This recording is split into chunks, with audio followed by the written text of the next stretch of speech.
তারাবির সালাতের রাকাত বিতর্ক এড়িয়ে চলুন। রাকাত নিয়ে বিতর্ক করবেন না। ধীরস্থির ভাবে তারাবির সালাতগুলো যেন আমরা আদায় করি। তাড়াহুড়ো করবেন না আল্লাহর ওয়াস্তে, তাড়াহুড়ো করবেন না, তাহলে কোরআন আমাদের জন্য বদদোয়া করবে। তাড়াহুড়ো করবেন তারাবির নামাজে। তারাবির নামাজ সালাতুত তারাবিহ মানে বিশ্রামের নামাজ। আর আমরা পড়ি সালাতুল কিতার, রেলগাড়ির মতো নামাজ। চিল্লায় বলেন ঠিক কিনা? না, এরকম করবেন না। ইমাম সাহেবদেরকে আশ্বস্ত করুন যে ইমাম সাহেবরা আমরা পিছনে আসি আপনাদের সাথে, আপনি আস্তে আস্তে পড়েন, তার তিলের সাথে পড়েন, ধীরস্থির ভাবে তারাবির সালাত পড়বেন। সারা বছর এই সুযোগ হয় না দাঁড়িয়ে কোরআন শোনার, এরকম আয়োজন ব্যবস্থাপনা সারা বছর আর আমরা পাই বলেন তো না। তারাবির সালাতের রাকাত বিতর্ক এড়িয়ে চলুন। রাকাত নিয়ে বিতর্ক করবেন না। 8 রাকাত 20 রাকাত নিয়ে যে মারামারি এই দেশে, এটা শয়তানের ফন্দি। চিল্লায় বলেন এটা কার ফন্দি? আমরা 20 রাকাত পড়ি, আপনারা হয়তো 8 রাকাত পড়েন, কোনো অসুবিধা নাই। আমরা যারা 20 রাকাত আমরা পড়তেছি, আমরা 20 রাকাতের কথাই বলি। 20 রাকাত আমরা পড়বো আজীবন। সৌদি আরবে মক্কা মদিনায় 20 রাকাত পড়ে, কোনো অসুবিধা নাই। অন্যান্য মসজিদগুলো 8 রাকাত পড়ে, এই নিয়ে এদের মধ্যে মারামারি আছে? হ্যাঁ, আর এই জন্য রাকাত বিতর্ক এড়িয়ে চলবেন। প্রিয় ভাইয়েরা, আপনার আমল আল্লাহর কাছে কবুল হবে সংখ্যার বিচারে না উত্তমতার বিচারে বলেন তো? সংখ্যার বিচারে না উত্তমতার বিচারে? উত্তমতার বিচারে। কত চমৎকার ভাবে আপনি আল্লাহর সামনে দাঁড়াতে পারছেন এটা বিবেচ্য। রুকু সেজদাগুলো সুন্দরভাবে করবেন। রুকু থেকে সোজা হয়ে দাঁড়ানো ওয়াজিব, 2 সেজদার মাঝখানে সোজা হয়ে বসা ওয়াজিব। এই তাআদিলুল আরকান বাদ দিলে হানাফি মাযহাব মতে সৌ সেজদা দিতে হবে। অন্য মাযহাব মতে নামাজই হবে না, আপনার নামাজই হবে না। এই জন্য ধীরস্থির ভাবে তারাবির সালাত যেন আমরা আদায় করি। পারা যাবে তো ইনশাআল্লাহ? 3 নাম্বার, তাহাজ্জুদের সালাত আদায় করুন। বছরের অন্যান্য সময় উঠতে পারি না, অনেকে বলে হুজুর উঠতে পারি না, কিন্তু রমাদানে সাহারি খাওয়ার জন্য তো ওঠাই লাগে। কি বলেন, সাহারি খান আপনারা? হ্যাঁ, খান না? খান কে কে দেখি তো? মাশাআল্লাহ মাশাআল্লাহ। এই সুন্নত পালনের জন্য 1 নাম্বার। মাশাআল্লাহ, ঠিক আছে, পালন করবেন। আল্লাহর হাবিব বলেন তাসাহহারু ফা ইন্না ফিস সাহুরি বারাকা, তোমরা সাহারি খেও, কেননা সাহারির ভেতরে বরকত ঢুকায় দিয়েছে কে? খেজুর 1 গ্লাস পানি খেলো সারা দিন আপনাকে তরতাজা রাখে কে? তো সাহারির জন্য যেহেতু উঠতেই হয়, সাহারি খাওয়ার আগে বা পরে 2 রাকাত 4 রাকাত তাহাজ্জুদ পড়া যাবে না? রব্বুল আলামিন বলেন ওয়ামিনাল লাইলি ফাতাহাজ্জাদ বিহি নাফিলাতান লাকা আসা আইয়াবআসাকা রাব্বুকা মাকামান মাহমুদা। ও নবী, রাতের কিছু অংশ সময় তাহাজ্জুদের সালাত আপনি আদায় করবেন, কারণ এই তাহাজ্জুদ হলো আপনার জন্য নাফিলাতাল লাক, অতিরিক্ত ফরজ। আপনাকে মাকামে মাহমুদে অধিষ্ঠিত করবে কে? এজন্য যারা সম্মানিত হতে চান, সম্মানের আসনে যেতে চান, তাদের জন্য তাহাজ্জুদ অবধারিত। আমরা রমজানে সাহারির আগে তাহাজ্জুদ পড়তে চাই কি চাই না? এই নামাজটারে আল্লাহ বড্ড ভালোবাসেন। কেন জানেন? কারণ গভীর ঘুমকে স্যাক্রিফাইস করে আমরা এই নামাজ পড়ি। ঘুমের আরবি জানা আছে কারো? ঘুমরে আরবিতে কি বলে? অনেকগুলো আরবি আছে। একটা আরবি হচ্ছে নুআস, তন্দ্রা তন্দ্রা, আমানাতান নুআসা কোরআনে এসেছে। আরেকটা আছে ঝিমুনি, ঝিমুনি, এইভাবে ঝিমুনি আসে ঘুমের আগে, এটারে বলে সিনা। এটারে কি বলে? সিনা। স্বাভাবিক ঘুমকে আরবিতে বলে নাউম। স্বাভাবিক ঘুমকে কি বলে? এই সিনা আর নাউমকে আল্লাহ এক আয়াতে এনেছেন, লা তাখুযুহু সিনাতু ওয়ালা নাউম। আল্লাহর তন্দ্রা নাই, ঘুম নাই। ঘুমের আগে যে তন্দ্রা আছে ওইটাও নাই। তাহলে নুআস, সিনা, নাউম পেলাম। আরেকটা ঘুমের আরবি হচ্ছে হুজুদ। চাঁপাইনবাবগঞ্জ আওয়াজ করে বলেন, আরেকটা ঘুমের আরবি কি? হুজুদ। এটা মাঝরাতের ঘুম, শেষ রাতের ঘুম, যেই ঘুমটা বড্ড মজা লাগে। কাঁথা টেনে টেনে, ব্ল্যাঙ্কেট টেনে টেনে আরেকটু ঘুমাইতে মন চায়, আরেকটু, আর 1 মিনিট, আর 2 মিনিট, এরকম একটা মজার ঘুম শেষ রাতে আছে না নাই? এই শেষ রাতের ঘুম, এই হুজুদের ঘুমকে স্যাক্রিফাইস করে যেই সালাত পড়া হয়, ওই সালাতের আরবি নাম হচ্ছে সলাতুল হুজুদ বা সলাতুত তাহাজ্জুদ। চিল্লায় বলেন আল্লাহু আকবার।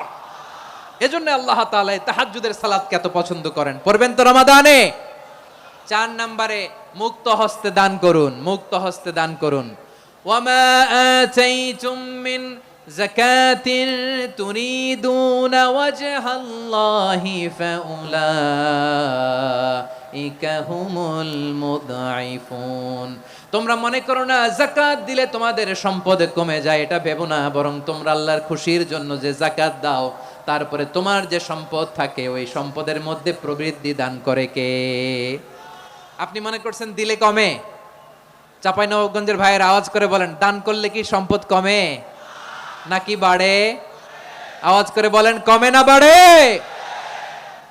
বাড়ে। যেটা দান করেন, কামাসালি হাব্বা আম্বাতাত সাবআ সানাবিলা ফি কুল্লি সুমবুলাতিন মিয়াতি হাব্বা। 1 টাকা দান করলে এটা চারা বীজের মতো, রূপে দিলে 7টা শীষ, প্রতি শীষে হয় শত শস্য দানা।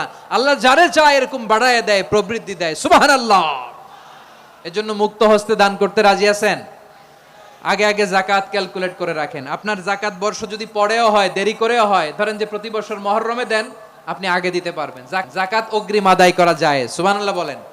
বিষ্ণু ইসলাম রমাদানে এত দান করতেন, কানা আজওয়াদান নাস, কিন্তু রমাদানে আজওয়াদুন নাস আজওয়াদু বিল খাইরি মিনার রিহিল মুরসালা। প্রবাহিত বাতাসের চেয়ে বিশ্বনবী আরো বদান্যতা বেড়ে যেত।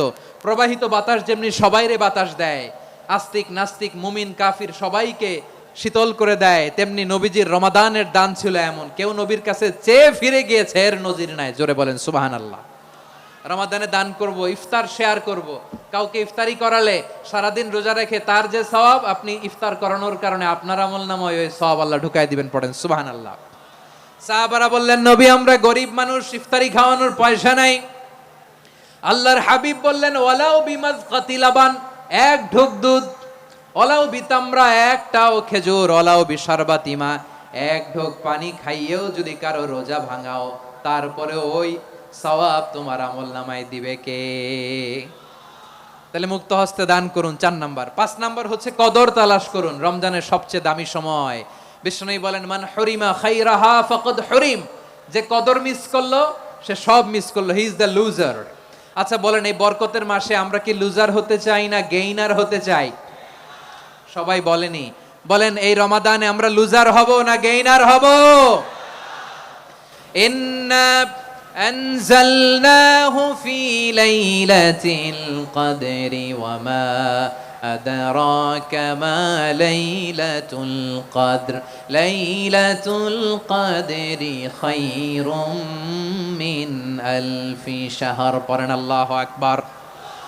লাইলাতুল কদরি খায়রুম মিন আলফি শাহর, 1000 মাসের চেয়েও সেরা।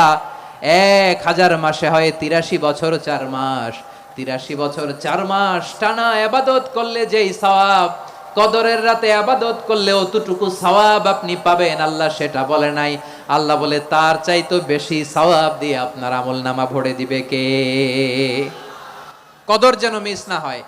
21, 23, 25, 27, 29 নাকি খালি 27? আপনারা কি খালি 27? রমজানের শেষ দশকের বেজর রাতগুলোকে কদর হিসেবে তালাশ করো।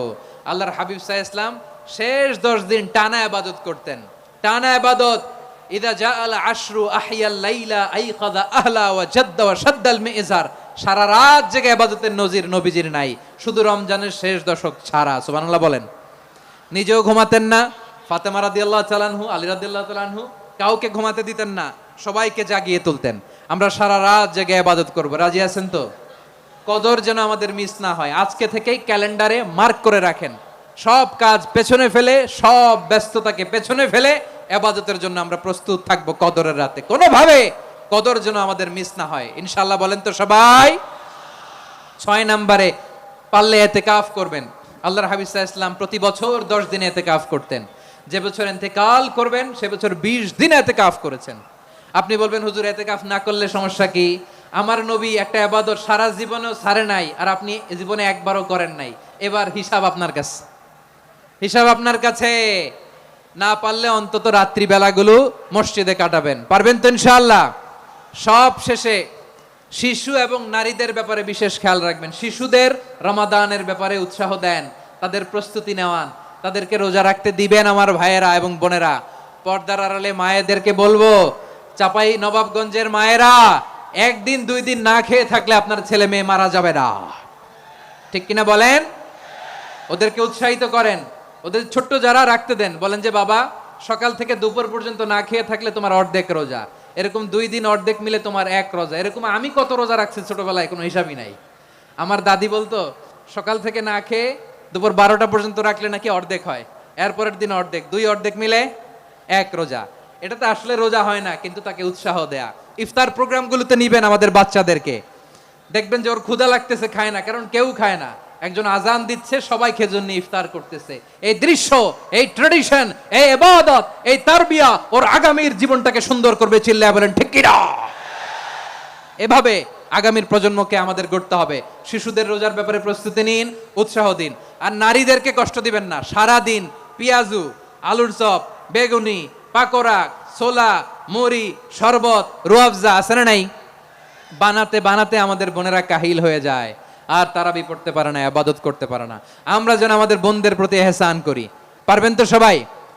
এই 7টি করণীয়, 7টি বর্জনীয়র 1 নাম্বার, বিলম্বে ইফতার করবেন না কখনো। 1 নাম্বার, দেরি করে ইফতার করা নিষিদ্ধ। ইহুদিরা দেরি করে ইফতার করে। লা ইয়াজালুন নাসু আলা খাইরিন মা আজ্জালুল ফিতরা। বিশ্বনবী বলেছেন, এই উম্মত যতদিন আগে আগে ইফতার করবে, এই উম্মতের কপাল থেকে কল্যাণ কেউ ছিনিয়ে নিতে পারবে না। চিল্লায় বলেন ঠিক কি না? আজানের জন্য বসে থাকবেন না, সময় দেখবেন। স্থানীয় সময় যখন সূর্যাস্ত হওয়া মাত্রই বিসমিল্লাহ, খেজুর খেয়ে ফেলবো। পারবেন তো নাকি দেরি করবেন? 2 নাম্বার, রমাদানের পবিত্রতা বজায় রাখবো। কোনো তর্ক বিতর্ক অশ্লীলতায় আমরা জড়াবো না, ঝগড়া করবো না, সরাসরিও না, ফেসবুকেও না। করবেন? কেউ গালি দিলে বলবেন ইন্নিমরুন সায়েম, আমি রোজাদার। আল্লাহর হাবিব শিখিয়েছেন, কেউ যদি তোমার গালি দেয়, কটু কথা বলে, অশ্লীল কথা বলে, রমজানে তুমিও বলতে পারবে না। তুমি বলতে পারবা ইন্নিমরুন সায়েম, আমি রোজাদার। আজকে থেকে নিয়ত করেন, রমজানে কেউ গালি দিলে আপনি একটা গালি দিবেন নাকি? কি বলবেন? রোজাদার, রমজানের পবিত্রতা আমি ভঙ্গ করতে পারবো না। অশ্লীল নাটক, সিনেমা আমরা দেখবো না। ব্যাড হ্যাবিট থাকলে রমাদানে এটা ছাড়ার মহা সুযোগ।